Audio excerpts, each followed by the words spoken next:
সিদ্ধার্থ ভিতরে আসতেই আমি কোনো কথা না বলে স্নানের জন্য গেঞ্জি খুলে দিলাম। ও শুধু এখন অর্ধ প্যাকেট হয়ে রইল আমার সামনে। ওকে অবাক করে দিয়ে আমি ওকে টেনে নিচে নামাতে লাগলাম। ও বাধা দিলে আমি হেসে বললাম, আরে সিদ্ধার্থ, তোর সেই লজ্জা এখনো আছে? আমি তোকে কতবার দেখেছি, আর এখনো যে তোর শরম থাকবে আমি ভাবতেই পারিনি।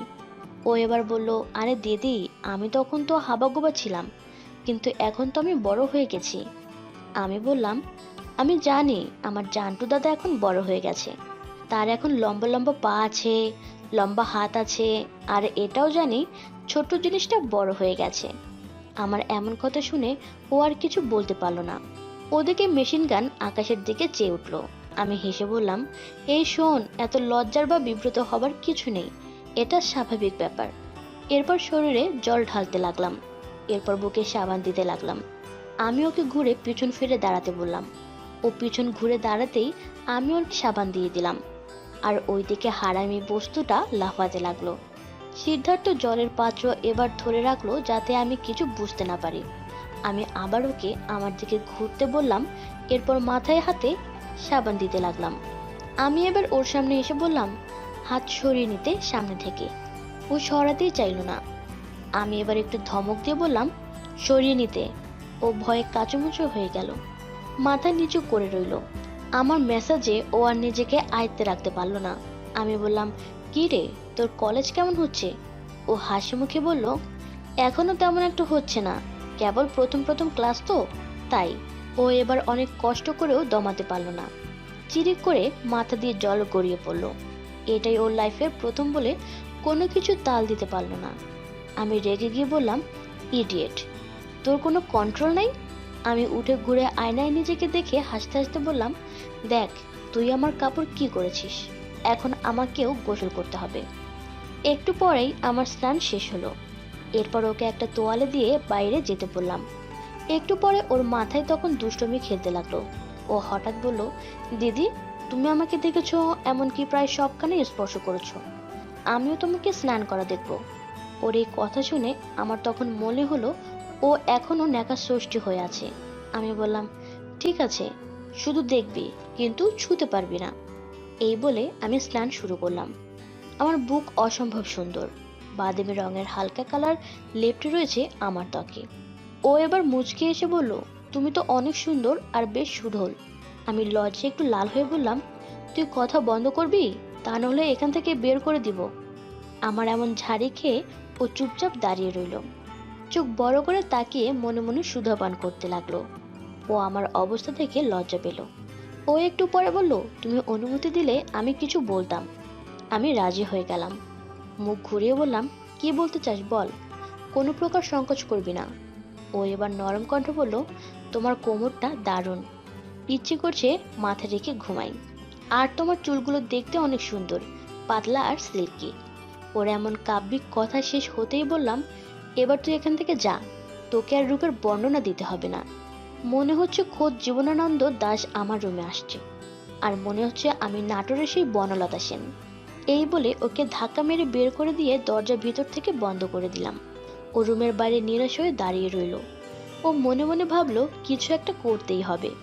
ও এবার বুদ্ধি খাটিয়ে কিচেনে গিয়ে দাঁড়িয়ে রইল। কিছুক্ষণ পর আমি স্নান শেষ করে বের হয়ে আসলাম। আমি ওকে কিচেনে দেখে অবাক হয়ে বললাম, এই ইডিয়েট, এখানে কি করছিস? যা, রুমে গিয়ে কাপড় পর। ও এবার মুচকি এসে রাগের সুরে বলল, আমি কি তোমাকে কোনো ডিস্টার্ব করেছি? আমার এখানে থাকতে ভালো লাগছে। আমি বললাম, ঠিক আছে, তোর যা ভালো লাগে কর। এরপর আমি রান্না শুরু করলাম। একটু পরে ও আমার পিছনে এসে দাঁড়ালো। আমি আমার রান্নার কাজে বিজি। একটু পরে একটা শক্ত আর কাঁচওয়ালা চামচ আমার পিঠে লাগলো। আমি চিৎকার করে বলে উঠলাম, এই কি করছিস? কেন? যদি আমি পিঠে হাত দিতাম তখন তুমি কিছুই মনে করতে না, কিন্তু যেই আমি কাঁটোওয়ালা চামচ দিয়ে তোমাকে ছুলাম, আর অমনি তুমি আমায় চিৎকার করে বকতে শুরু করলে। আমি বললাম, তবে তুই আমার পিঠে স্পর্শ করছিস, সেটা হাত হোক আর চামচ হোক, আমি এটা মেনে নিতে পারি না। ও অভিমানের সুরে বলল, বারে, কি আর এমন করলাম? এদিকে রান্নার সুস্বাদু মোমো গন্ধে বাড়ি ভরে গেছে, মনে হলো কোনো বিয়ের রান্না চলছে। সিদ্ধার্থ বলল, দিদি, তুমি তো বেশ রাঁধতে পারো, রান্নার গন্ধ এত সুন্দর, আমাকে যেন পাগল করে দিচ্ছে। আমার তো এখনই খেতে ইচ্ছে করছে। আসলে দিদি, তুমি দেখতে যেমন জৌলস আর তোমার রান্নাও জোশ। একটু পরে আমি ক্ষোভের স্বরে হাসি মুখে বললাম, যদি তুই আমার কাছে আবার আসিস তবে এবার তোর ওটা ভর্তা করে দিব। এই বলে আমি আবার রান্নায় ব্যস্ত হয়ে গেলাম। ও এবার আমার এমন কথা শুনে আমার পিছনে দাঁড়ালো, তারপর দু চোখ ভরে দেখতে লাগলো। আমার সেদিকে নজর নেই, আমি আমার কাজে ব্যস্ত। হঠাৎ একসময় বলে উঠলো, আহ, কি অপরূপ প্রকৃতি, দেখলেই গা শীতল করতে মন চায়।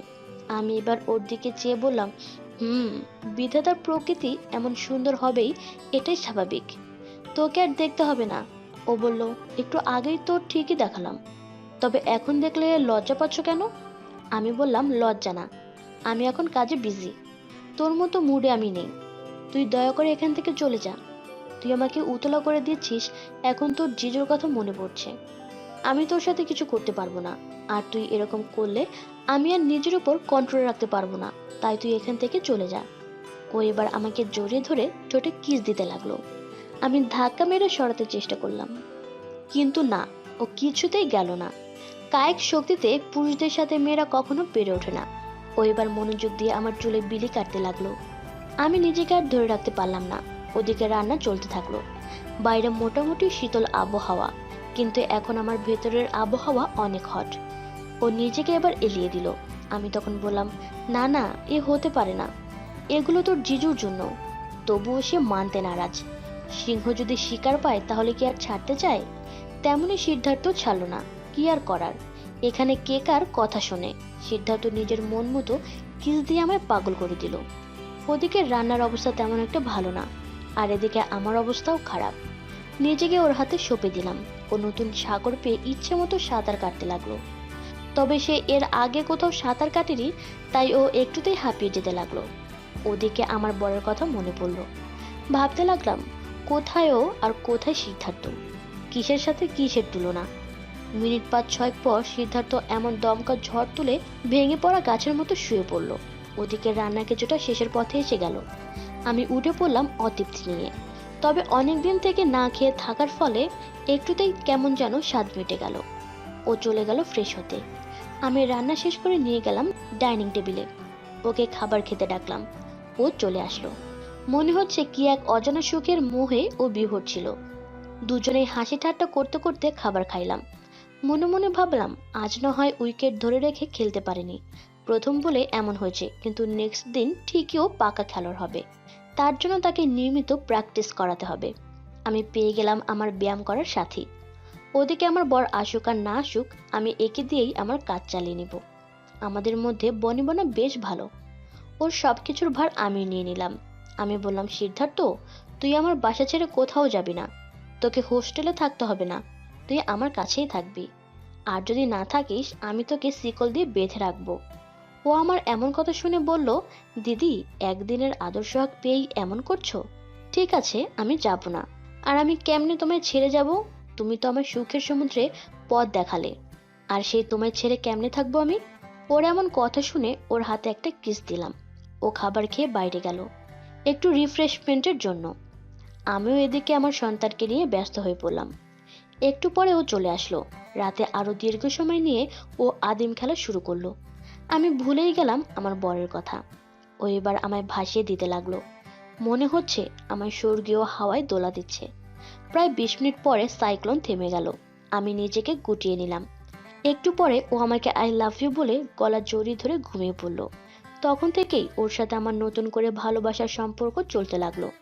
সুযোগ পেলেই আমরা আদর করি। ও আগের থেকে এখন অনেক বেশি কামুকি হয়ে উঠেছে, সেই সাথে মাল্টি ট্যালেন্ট হয়ে গেছে।